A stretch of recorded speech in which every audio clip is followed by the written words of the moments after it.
Hello guys, how are you? I'm Hardeep Singh. Welcome back to your own YouTube channel. IELTS updates and recent exams. For more updates related to recent IELTS exam writing test topics, listening, reading, practice test, and speaking, you got guesswork. Please, guys, participate in everyday listening and reading practice test to achieve your desired band score in your actual IELTS exam. Please hit the like and subscribe button. Press the bell icon for the upcoming notifications. Don't forget like, subscribe and share my YouTube channel and my Facebook page, IELTS updates and recent exams. Now turn to part 1. You will hear a conversation in an international airport between a newly arrived student, Jenny Lee, and an agent at the lost luggage counter. First, you have some time to look at questions 1 to 4.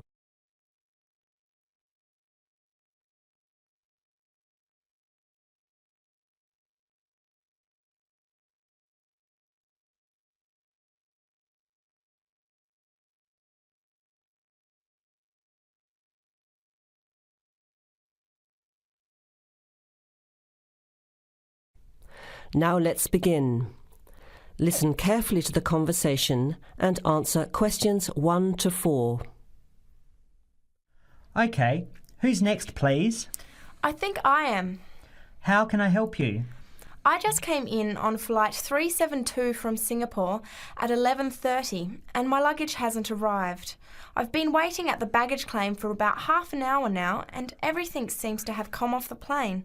The conveyor belt has stopped and all the passengers have gone. So I came here to find out what has happened to my bag.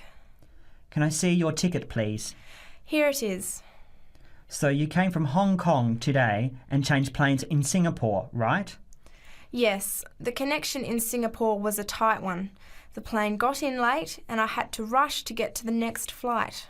That's the problem right there. There wasn't enough time to get your bags onto the connecting flight. Normally, Singapore Airport is very efficient. Now, I need you to fill in these forms. Your name. Jenny Lee. Address. I guess you want my address here. I'm staying with relatives. Just a minute, I'll have to look it up. It looks like 583. No, it's 533 East 67th Street in Riverside. Do you have the phone number there? Yes, I do. It's 93014269. So you came in on Qantas Flight 392. Do you know the number of the flight out of Hong Kong? Let me see. I think it was Cathay Pacific 900 or something. Oh yes, it says here, CX912. Before you hear the rest of the conversation, you have some time to look at questions 5 to 10.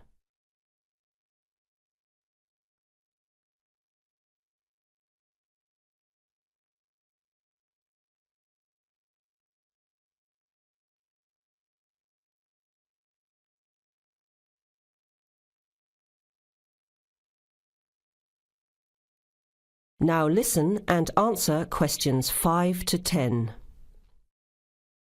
Right. Now, I need a description of the luggage. How many pieces did you check in? Just one. Can you describe it for me? Here is a picture to help you. Okay. It's a big bag, like this one. Rectangular. Not hard shell, but soft covered, and it has a zipper around the front. Is it black? No, sort of a grey colour. Any identification? Just a tag with my name on it. Any other features? Well, it has wheels and a retractable handle on the end, so you can pull it, as well as the handle in the middle. OK, that's fine. Now, if your bag missed the connection, I'm sure it'll be put on the next flight. I'll email Singapore as soon as I finish here. The next flight comes in at 17:50. That's 10 to 6 this evening. You can pick it up then. 10 to 6? That's too long to wait. Can I get my uncle to pick up the bag on his way home from work? Sorry, You have to be here yourself to clear customs. Of course, I almost forgot. Will the bag come here, to this desk? Yes. You pick it up here, then take it over to the customs area. By the way, don't forget to bring your passport. You will also need to have the key plus your ticket with a baggage claim number on it. Oh, okay. Guess I'll have to come back tomorrow then. It's lucky I packed everything I need for now in my carry-on bag. Yes, that's always a good idea. Be prepared. That is the end of Part 1. You now have 1 minute to check your answers to Part 1.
Part 2. You will hear a recorded message about buying tickets from a booking agency. First, you have some time to look at questions 11 to 15.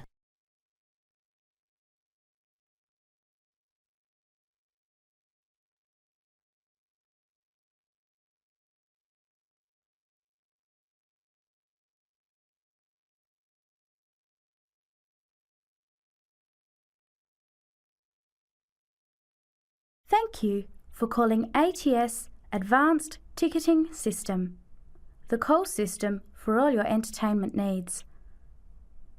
Our automated telephone service is designed to answer your questions quickly and easily. The ATS office in the Regency Theatre is open Monday to Thursdays from 10 a.m. till 5 p.m. and on Friday and Saturday till 8 p.m.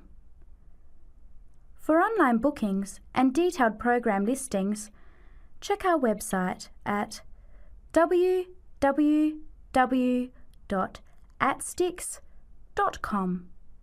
That's spelled ATSTIX.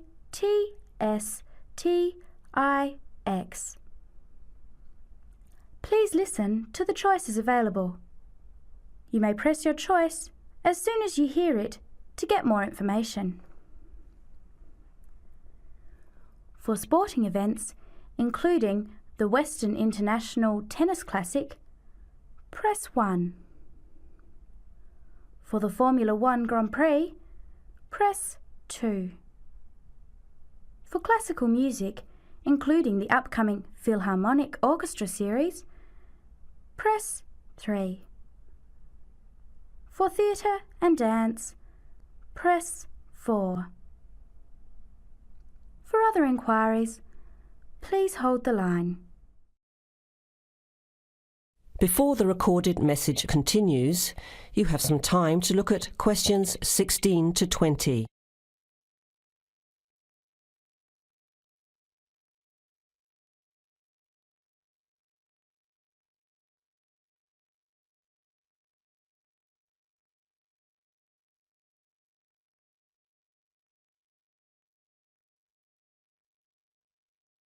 Now, as the message continues, answer questions 16 to 20. Ticket prices for the Formula 1 Grand Prix on the 10th until the 14th of March are as follows. General admission. Thursday, $27. Concession, $10. Friday, $37. Concession, $15. Saturday, $55. Concession, $35. Sunday, $70. Concession, $65. Concession rates apply to children under 14 and to students, seniors and pensioners on presentation of a valid card. Grandstand seating. 4-day tickets covering the 6 main grandstands cost $299. However, pit straight tickets are $350 and seats at the chicane cost $450 each.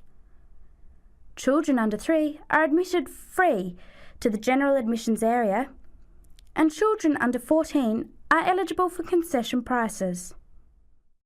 Gates open at 8 a.m. Thursday and Friday and 7:30 Saturday and Sunday. Events begin at 9 o'clock. Alcohol, ice boxes, cans, bottles and animals are not allowed on site. There are no refunds or exchanges.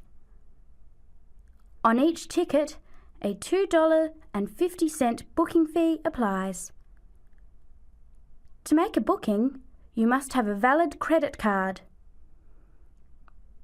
To listen again, press 1. To make a booking or to talk to a ticket agent, press 2. Your call is in our queue.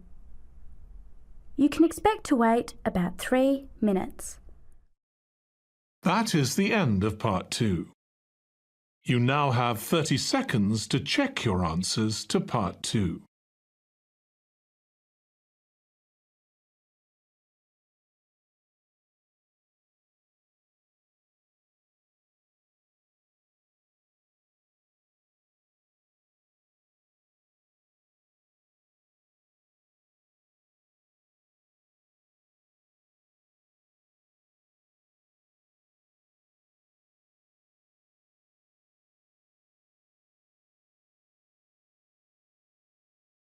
Part 3. You will hear a discussion among 3 students who are organising an international film festival at their college. First, you have some time to look at questions 21 to 24.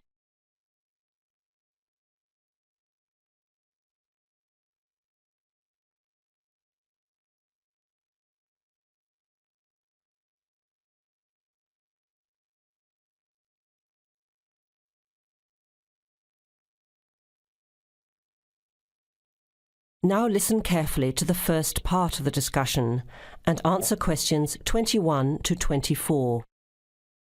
Thanks for coming to this meeting on such short notice, Anna and Veronica. It looks like we have just become the organising committee for this year's International Film Festival. We've all just met, so perhaps we should start by an introduction with a bit of background from each of us. Okay, I'm Anna. I finished 3 years of a languages degree in Sweden, where I come from. This year I decided to study overseas to get to know a different part of the world. I'm also a big fan of European cinema, especially French and Italian. Those are the languages I majored in, along with English. To me, film is a great way to learn about the rest of the world. I was in the film club at my university, so when I saw the notice asking for volunteers, I thought it would be a good way to meet people and get involved in something I really enjoy. Thanks, Anna. My name is Veronica and I come from Italy. I'm doing graduate studies in English literature. I went to some of the films in the festival last year and enjoyed them. I especially liked the video interviews. That was when I decided to get involved. I used to do film reviews for our student newspaper back home. Hi, I'm Chris from Scotland and I'm in 4th year journalism. Cinema is my hobby. Last year I joined the organising committee just like you have now, and somehow this year I've ended up in charge. I'm actually able to use my coordinating work on the festival towards a credit for one of my courses. I have to write up a report on the festival with recommendations, so that's an extra motivation for me. So I hope this is going to be a good experience for us all. Okay, where would you like to start? How about a general overview of the festival? I don't really know much about it. Well, the film festival was started by International Student Society 5 years ago and has grown every year. It is held over 4 nights during study break, Wednesday to Saturday. Normally we show 3 films a night. Last year we tried to choose films from different parts of the world that fit together in some way, maybe a similar theme. Or we could feature a type of film like action films or science fiction.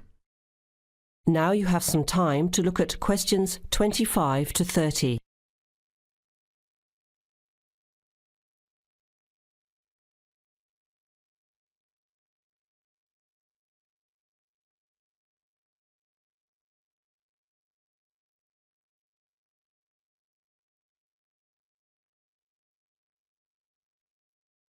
Now listen to the rest of the discussion and answer questions 25 to 30. Who picks the films? It's up to us on the committee to decide. You mean we get to pick all the films ourselves? What a hard decision. There are so many to choose from. Well, that's the fun part. We have this catalogue of independent distributors. The films are listed by language and have a short summary. We just have to go through it to find a good combination of films that will attract an audience. Veronica mentioned something about interviews. How does that fit in? We set up cameras in the foyer of the theatre and did live interviews before, during intermission and after the screening. Anyone from the audience could come up and talk about the film. The Broadcasting and Journalism School set it up and ran the interviews. They were shown on big screens around the lobby and in the theatre. It went over really well. We had a long lineup of students waiting to be interviewed on TV. Everybody wanted their minute of fame. Great idea. Yeah, it worked really well. We should certainly do something similar again. Maybe even develop the idea further, like a website with audience reviews and discussion, so we can get as much participation and involvement as possible. Hey, that's a good idea. Can I ask a question? None of the films are in English, right? Are they dubbed or subtitled? Well, we do occasionally choose a film in English, but only from unusual places where the dialect is so strong they sometimes need subtitles, like the Caribbean or even Scotland. The majority of films in the festival are foreign language, dubbed in English. We've learned from experience that students don't like reading subtitles. Maybe they read too much already. Whatever the reason, the subtitled films get smaller audiences, so we avoid them as much as possible. So how large an audience can we expect, and how much does it cost to get in? It costs $5 per film or a $20 pass for the whole event. All 12 films for the real movie fan. We would have broken even last year, except for a bad storm on the Friday night. We almost had to cancel the whole thing. But overall, we had a good turnout, more than 2,000 people in 4 days. Oh, that's what I was wondering about, the financial part. Where does the funding come from? What kind of budget do we have? The festival is subsidised by the Student Council. We generate money through advertising and through admission charges. We'll go over the budget in details a little later, but we've got lots of work to do in the meantime. I guess we have to start pretty soon. Well, I think by the 1st of March at the latest. We need to select all the films. Then we have to find some advertisers to sponsor the event. That shouldn't be too hard. We'll just start with last year's list. Our deadline for that should be the middle of March. By the end of March, we need to design the programme. Then we can get posters made up and distributed in April. Like you said, we need some clever promotion, something to generate interest and get people talking. We have 4 months to get ready. It should be enough time. Okay, where do we start? Let's start by talking about films, since that is the best part, and see what we come up with. What was the best film you saw last year? That is the end of part 3. You now have 30 seconds to check your answers to part 3.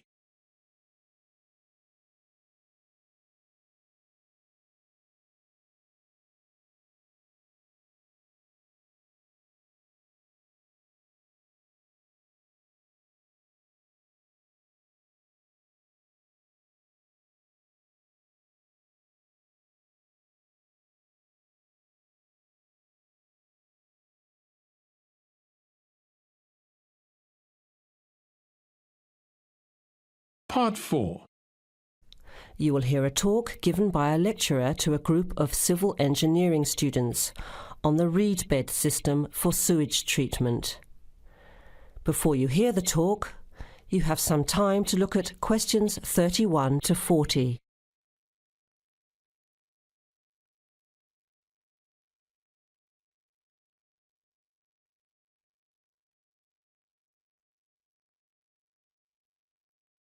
Now listen carefully to the first part of the talk and answer questions 31 to 40.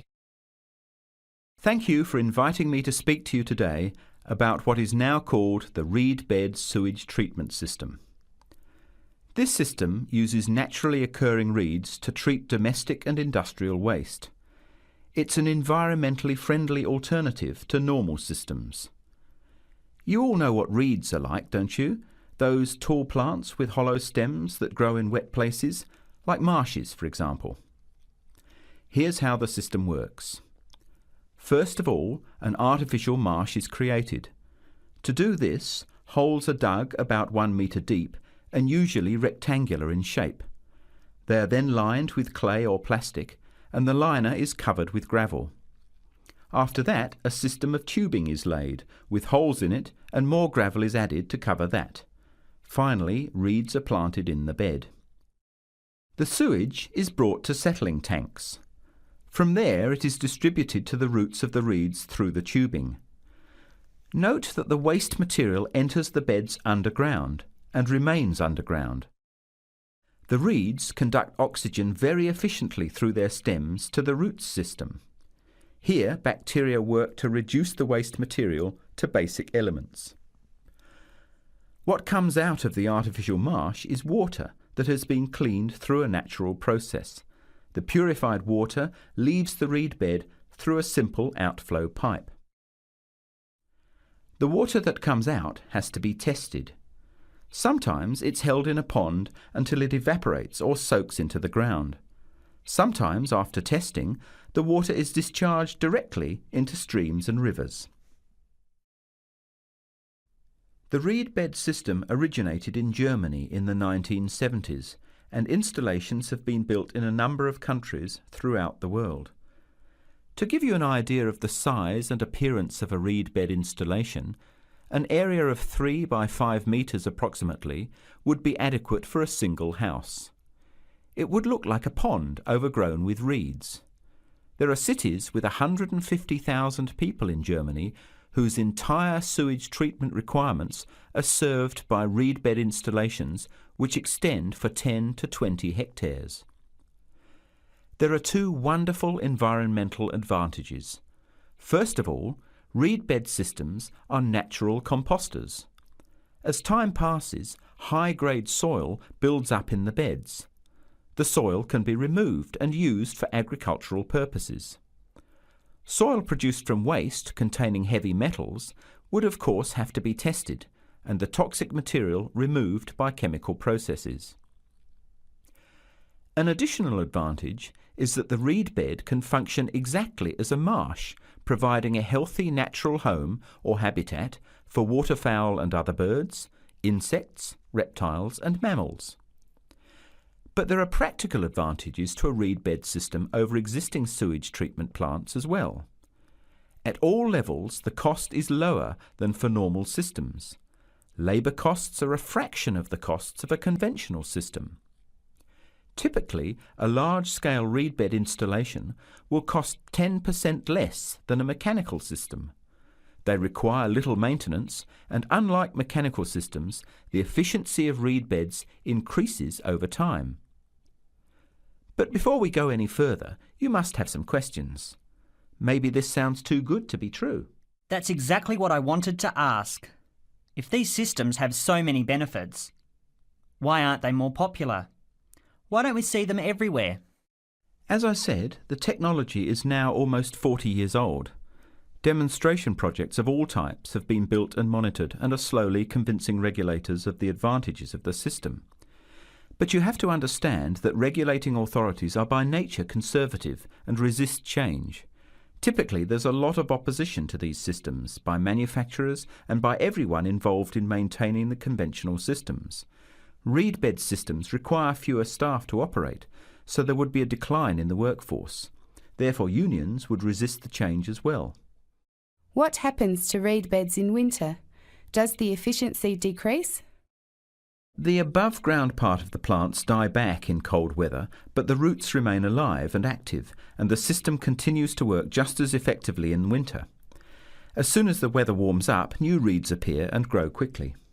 Is there a problem with mosquitoes in these ponds? Well, they're not exactly ponds with standing water. The beds look more like a field covered with long grass. The soil is moist, but not like a swamp, so there would be no more mosquitoes than in any other field. Remember, the effluent enters the beds underground and remains underground. OK, let's get into some of the technical details now, and I'll answer questions as they come up. That is the end of part 4. You would now have 10 minutes to transfer your answers to the answer sheet. So guys, don't forget like, subscribe and share my YouTube channel and my Facebook page. IELTS updates and recent exams. For more updates related to recent IELTS exam writing test topics, listening, reading, practice test and speaking, you got guesswork. Please guys, participate in everyday new IELTS listening and reading practice tests to achieve your desired band score in your actual IELTS exam. For more IELTS material, visit my official website www.ieltsupdatesandrecentexams.com. The link is given below in the description. If you need PDF files of latest IELTS material, then please join my Telegram channel. So guys, please write your score below the comment section. Again, thanks for listening. God bless you all guys. Stay tuned, stay safe.